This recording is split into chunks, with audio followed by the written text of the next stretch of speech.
everybody. Welcome to the Sally Ellen podcast. As you know, and I say this during every show, this podcast is a platform for people to come and share their stories of resilience. And today, I have one of my favorite people, my friend Tiger Todd. Tiger Todd is a CEO for Heroes Incorporated, and he is the author of the Heroes School Learning Model. I'm excited to hear about that. Tiger and I met at a like-minded lunch. It seems like everybody I met at a like-minded lunch.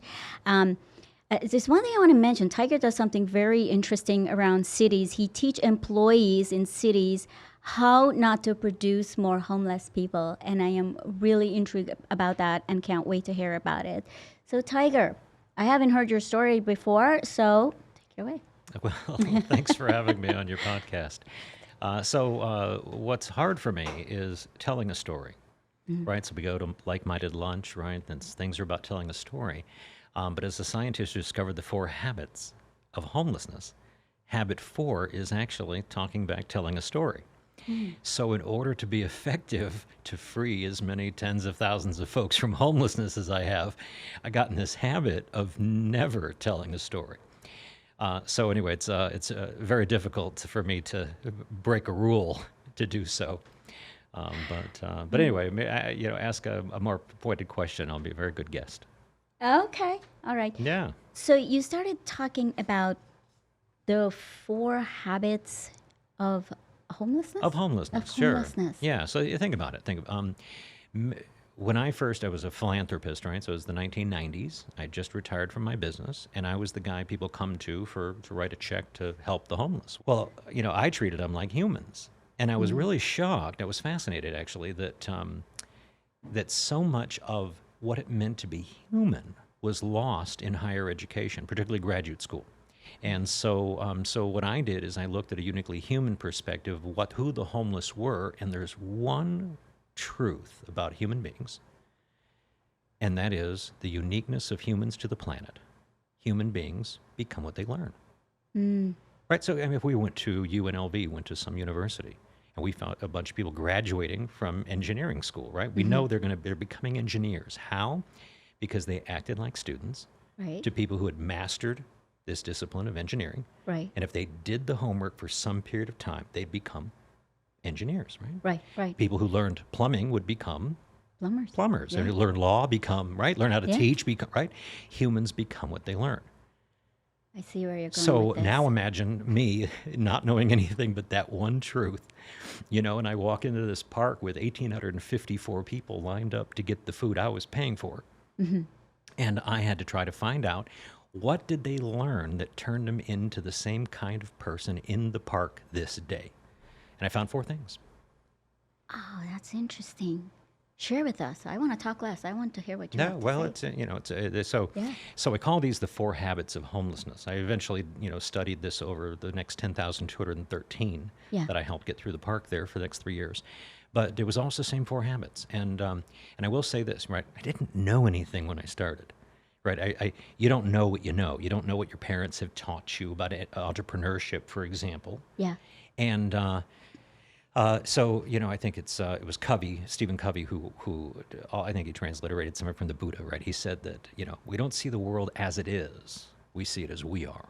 Yeah. Right. Yeah. And so you have to kind of ask, well, how am I, and what in my history or my genetic tendencies or my learning taught me to see the world this way, right? So, okay, well, my parents were divorced when I was 8. My dad was an entrepreneur, which means we didn't have milk in the fridge unless we sold something or provided a service for somebody. Right. So clearly I'm a little different than a lot of people, right? Because even food is earned in my world. So I didn't let the people who lined up for the food I was paying for eat until they sat down and listened to me for an hour. That was horrible.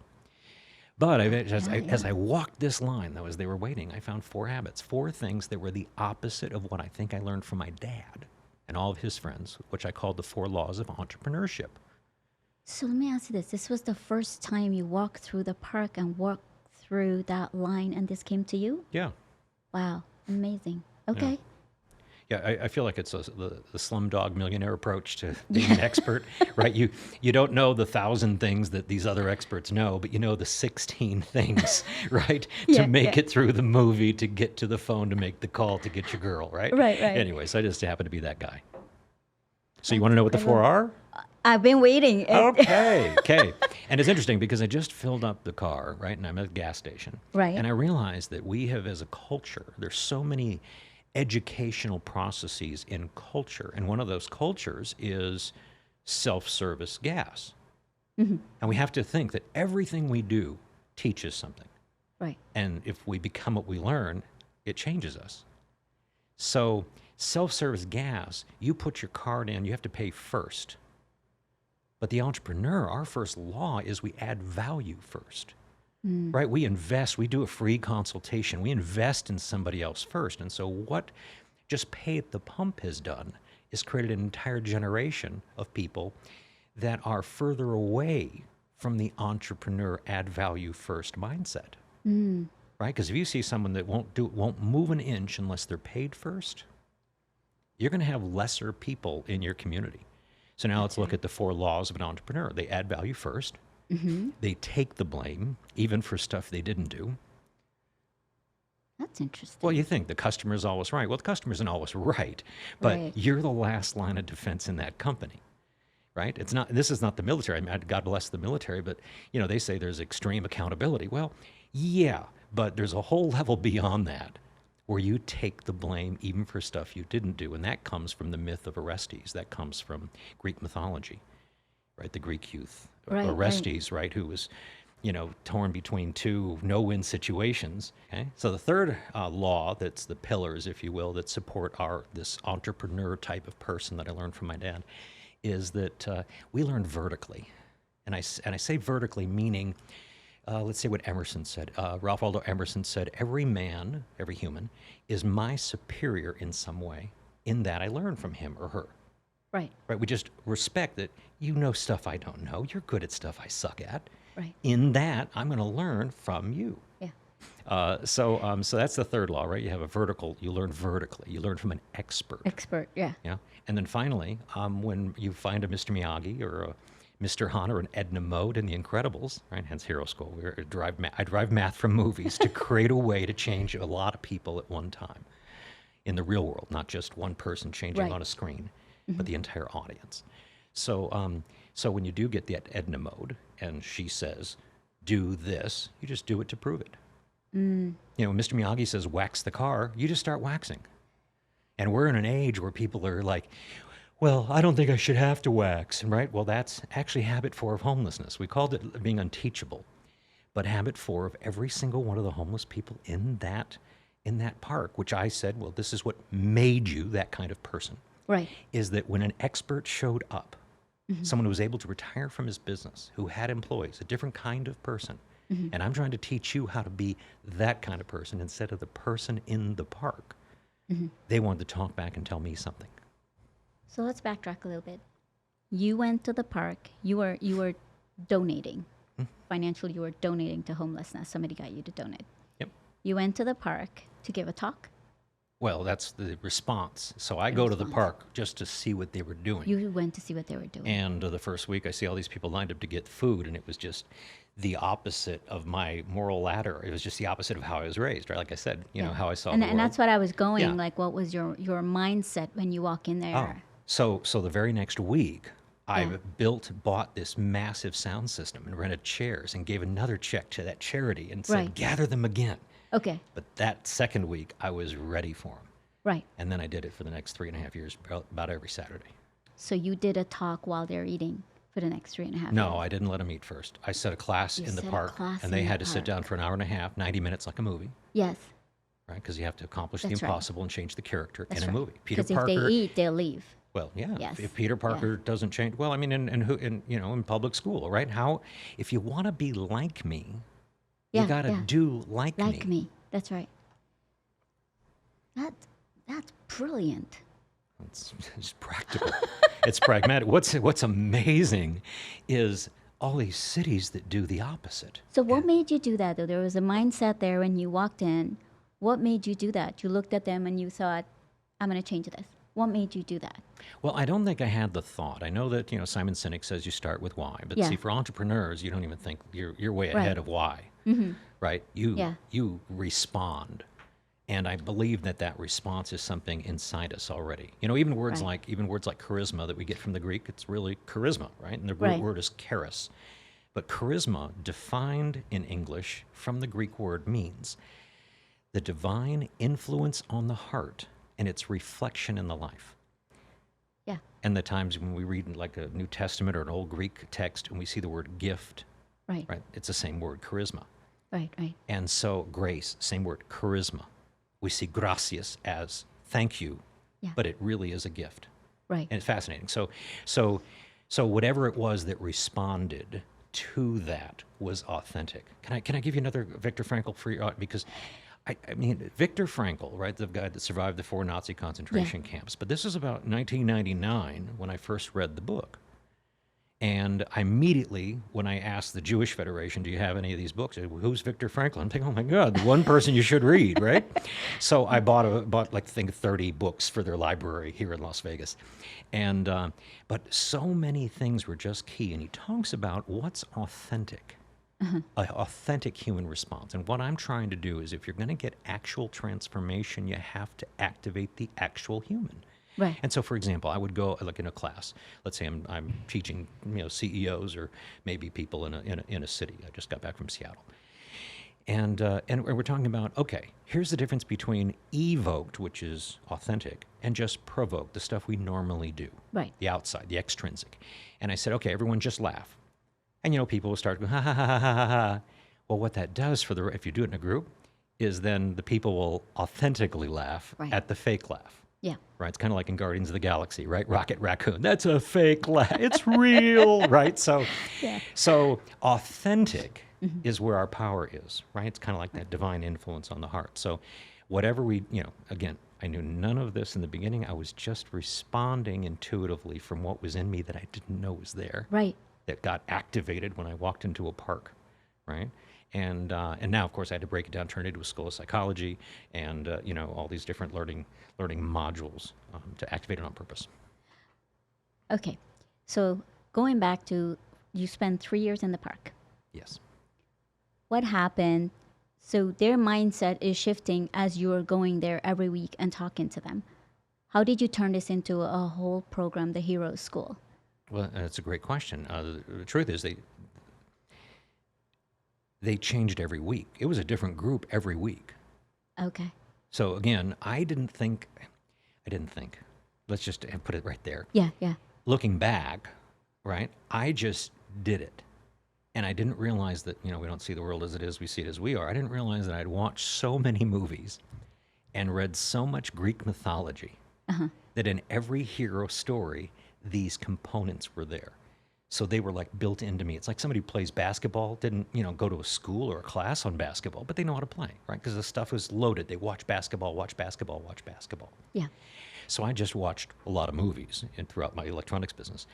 And so I didn't realize that there was this formula that in 2 hours, you have to have a relatable character, conflict and obstacles. Right. And then this journey of 2 lives, a Bruce Wayne life and a Batman life. And at the end, character changes. Right. He sees the world differently, he responds to the world differently, and he's accomplished the impossible. Okay? So that's what I was trying to do in the park, and I only had 2 hours, and like a movie.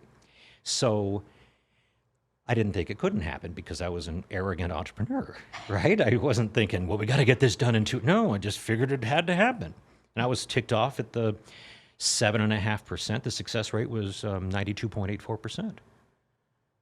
Actually, through the first 27,000 homeless I'd gotten off the streets, it was 92.84%, like a magic number, like 13 out of 14.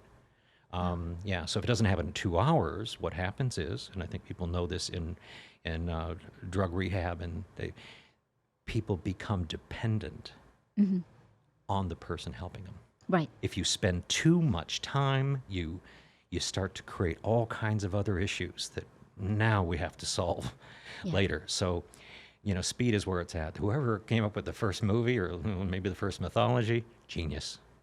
Right. And the saying is, if you teach a man how to fish, he'll fish for life, Yes. right? He'll Yep. fish for life. So I want our audience to hear how you took that whole scenario in the park and turned it into Hero School and what you're doing now. Okay. Well, this is where we have to give Simon Sinek some credit. Yeah. So when we got done, there were only 13 homeless people left in the park. City did a census in 1998, 99, and found out that they had 16,000 less homeless people than they thought they had. Wow. Why? Because they changed. We're not taking homeless people and putting them in houses. Right. That's what houseless people need, houses. Homeless people need to change into something else because there's no place for someone who begs, only begs, never adds value, blames, never takes responsibility, learns only horizontally and always talks back to Yeah. someone who knows more. Right. There's no place for that person in society, right? So we had to change them into the kind of person that could, right? Yeah. So then we got, when I was finished, one of the volunteers, probably one of my customers who had helped me all these weeks, or month or years, every week for 3 years, they said, "Oh, you should talk to kids in school." And I said, "I don't want to do that." And anyway, eventually relented, and I showed up for a middle school. I chose one of my school I was going to, if I stayed living in North Las Vegas, and I went to this school, Von Tobel Middle School, and I got done talking for 45 minutes to an hour with 20 kids. And the teacher, and it was silent, and they were quiet. And I got done. I was just telling, what did I do for the last 3.5 years, right? I hadn't really been in my electronics business, right? So I said, yeah, I was helping to do the homeless people, taught them how to do this, is what I was doing, whatever. And some little girl stood up from the back row, and she said, "That's not true. All homeless people have mental problems." Okay. Yeah, so you reacted much better than I did. I was shocked, first of all. One of my kryptonite is really not being able to stop the showing of how shocked I am when these kinds of things happen, right? I was just speaking for a group of mayors, and the person, did you hear a word I said? I mean, someone can say that after I just delivered this information? Anyway, Yeah. this is the mission I'd come up with about that time, I like a personal mission. I said, I'm there to help people be free to live the lives they're meant for. Yeah. And I know a lot of people try to control people into things, and that just doesn't work, right? There's rebellion. It's like a rebellion button. But anyway, I was shocked, so I got on the phone as I was driving away. I even pulled over. I remember where I was. I mean, these are really impactful in my head. Right. And I said, "Can you believe this little girl said this?" I was talking to my assistant, Tracy. And she says, "Oh, that was on Ally McBeal last night." So there's this TV show, Ally McBeal. Yeah, Apparently, yeah. this lawyer is dating some guy. He goes AWOL. Turns out he's homeless, mental problems. So that's when I realized the kids not only are already learning the 4 habits of homelessness by 7th grade, but here's a qualified expert, remember Law 3? Yeah. Yeah. In the classroom, and they're learning instead from television. We have a real problem.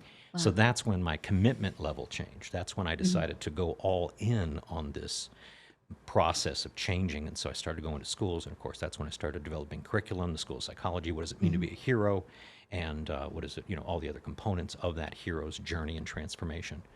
So that was my wild time in 1999. Yeah. But you said there were change and transformation, right, with homelessness as you continue. What does that look like? Well, it means that, 3 weeks ago, I was invited to a birthday party, not a birthday party, an afternoon barbecue here in Las Vegas, from a kid, now 30-something, who just graduated law school, who was a 19-year-old drug addict in my hero school class that I held 599 of them at Catholic Charities. He attended one 15 years ago. So transformation he is now free because he broke the cycle of that. It doesn't matter how great your parents are, because we know this. I believe in early childhood development, but still something happens to American children at 12, 13. Not just American children, because we read about it, in the Harry Potter series. We see it in Jesus ditching his parents to learn from the scribes, Pharisees, doctors of the law. Right. We see that he's not just the same homogenous youth or child he was. Right. So anyway, with this split, so many American kids don't know what to do. So they react, they run away from the expert, and they group up with other kids. We have gangs, right? And what we have is a bunch of horizontal learning. Yeah. And so, and then every time an expert shows up, they want to talk back or bully or, cyberbullying, right? The ones that fell behind are grouping up against the one that is doing the right thing, say. So, so what it looks like in terms of transformation, it looks like, yeah, Kid Nick, who got free to do what he's supposed to do because there are already good teachers out there. But if they don't know themselves and they're stuck in these 4 habits, they don't see the value of having an expert right in the room with them. Right, right. So one of the things you talk about is teaching cities how to produce less homeless people. So you're in the Right. prevention stage. How do Yeah. you do that? Well, I ran for the school board in the year 2000, and I was 4th out of 4. That's how bad I was as a politician. I'd only held about 15,000. So what I was doing is I decided that since '99 is I would go all in inoculating kids to the 4 habits. So I'm not going to let these kids become homeless. Instead, inoculate them usually with the 4 laws of entrepreneurship. It's like a shot. You learn how to add value first and take the blame and then learn from your teachers. We're good. We're going to be in good shape. Anyway, so I did that 40, 50 schools a year for 12 years. What I didn't realize is that so many people that were hired by the cities had never gotten that class. So I was helping kids, but not helping teachers, administrators. I was not helping people, and we saw this with Los Angeles, right? $950 million estimate. They get an extra 950, and the homelessness population increases 23%. But when I ran for the school board in 2000, I had my favorite slogan was this one from Albert Einstein, right? And he said, "The significant problems we face cannot be solved at the same level of thinking we were at when we created them." Right? 'Cause remember, law 2, he took responsibility, right? We created these. Right. So we're going to have to change our own mindset, thinking, character, in order to be able to solve these problems. But instead, what they do is they double down on that and they create more. So what I found is, oh my goodness, and I was just at this mayor's conference speaking, and I said, oh my God, most of the people employed in city and county governments have the 4 habits of homelessness. They probably didn't have my benefit. They didn't have a dad who was an entrepreneur. Right. Right? But you worked in corporate America, and you understand the value of what we call an entrepreneur, right? Someone who takes their role in that company as if it's their company. So you still have to have those 4 values. You still have to add value first, right? So again, we can't let, certainly, any more than the kids can rule the school, we have to be very careful to allow people in a government position with, say, government power to lead. Because what they'll do is create more of the same thing. I mean, there's a New Testament. I wasn't raised religious, but I had studied a lot of Bible. And it was funny because, when the blind lead the blind, they both fall in the ditch. Right? And we know kids, talk about can't practice what you, if you don't practice what you preach, right? I'll say, well, don't preach. Right. So let me get this straight. What I'm hearing you say is that there's a formula to homelessness. Oh, totally. There's a Just formula. like there's a formula to engineering, there's a formula to becoming a plumber. Right. And if you're able to get behind that formula and teach it to people, you can prevent it. That's exactly the point. Yeah. So what you're doing is going to schools and talking to them and just bringing visibility to these formulas to say, hey, you can avoid it because this is, this is the way around. This is how it flows. If you are intentional and you know it, then obviously you can avoid it. Yeah, so we can do it with a large group of adults, like the homeless. Why? Because their back's against the wall. They don't have a single resources. They don't have an alternative, right? And if we can get them into what we call a breakthrough academy, let's say it's a Tony Robbins experience, and it's 3 2-hour sessions, like a trilogy of movies, right? Batman Begins, The Dark Knight, and then The Dark Knight Rises, right? And it's done kind of like a funnel of where they're at, this group behavior, into getting them alone as an individual, what Carl Jung would call individuation. And then finally, what are the obstacles the individual's facing on the way to where they really want to be. Right. So that's what we can do in terms of reversal. Prevention in schools is so much better. Right. But imagine you go into a school and they've been teaching the 4 habits. They've been saying, well, we can't educate these people without more money. Well, it's like the entrepreneur saying, well, you got to pay me first, Right. right?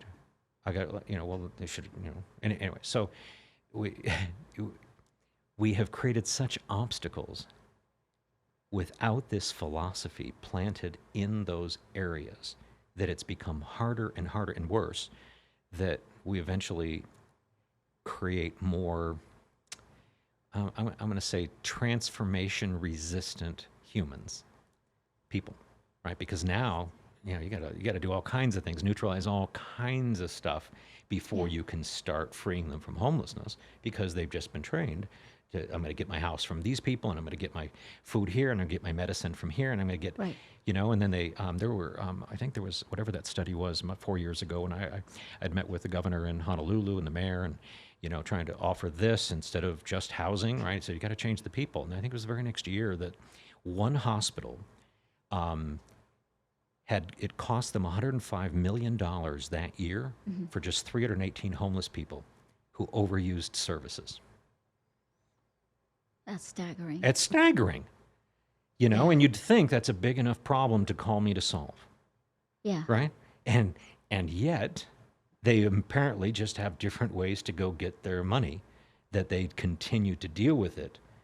And I don't understand how they think, and I guess that's why I'm me and they're. Yeah. Human means you become what you learn. You can't change that. All you can do is decide what you learn, from who, so that you can prevent yourself from learning what you don't want to become. Okay. I think I understand what you're saying, but my question was to her point.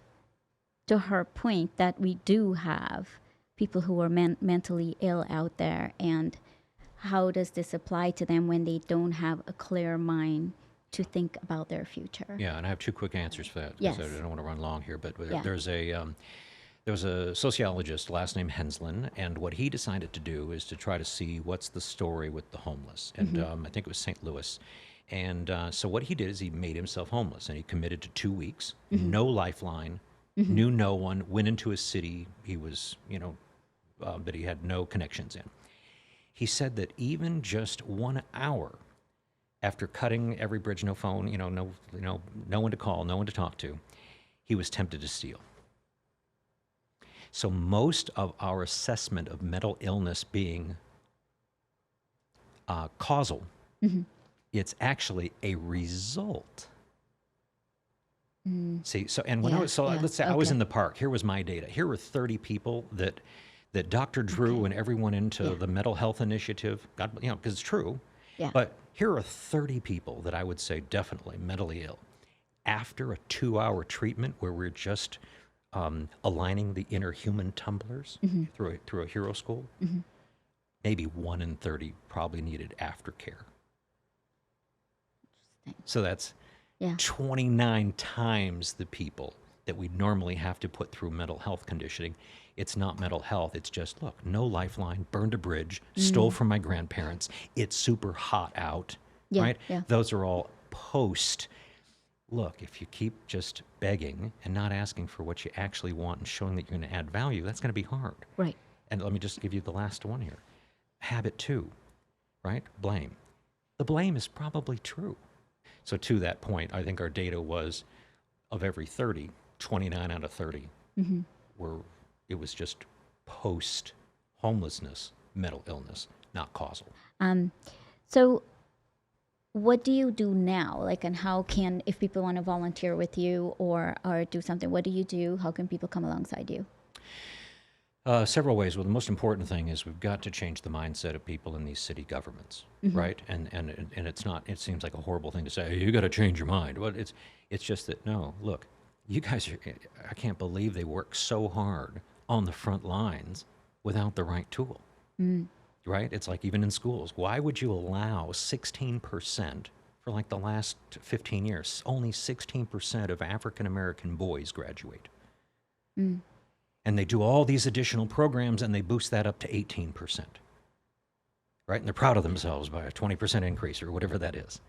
And the truth is, why don't you get them, we can get them all to by activating their human instead of put them through this other classification, right? And so what I'm trying to do is just make it work. We're supposed to solve homelessness, not create an industry. Right. We're not supposed to be looking for more grants. We are supposed to solve this and then move on to muscular dystrophy, right? Right. When I saw 40 years of telethons, I'm thinking, you just weren't very good at solving it. These kids need help. And they need a different way to do it, because we can't just keep prolonging these things. These are human lives. You know, every school teacher has 2 weeks to help that third grader Yeah. before they turn to someone else. Well, Tiger, kudos to you for what you do. I really admire what you do, and diving in like 100% and doing it. But not only that, going out and educating people on the prevention part is so important. Because, So many of the homeless today were those kids in school 10 years ago. Yeah. And so today's kids, I know where they're headed, and it's horrible to think of. So we just need more people to get on this mindset. So, so thank you for offering that help for your listeners. Yeah, no problem. So what's a quick takeaway for our audience today? Quick takeaway? Oh, we don't see the world as it is. We see it as we are. The takeaway is this, is we have to look at how we see the world, and that somewhere what we've learned will give us an advantage or some leverage on a problem, so that we don't wait for somebody else to take action. We have to be the one that takes the action. Very good, yeah. Well, friends, as I said, it's never too late to start living resiliently. And what I'm hearing Tiger is saying is that you have to take responsibility for your actions in order to move forward and step out of whatever situation you're in. So if you're listening to this and you like our podcast, rate, review, and share with your friends. Thank you so much, Tiger, for being here on our show. And thank you, Sticky Paws, for recording our show.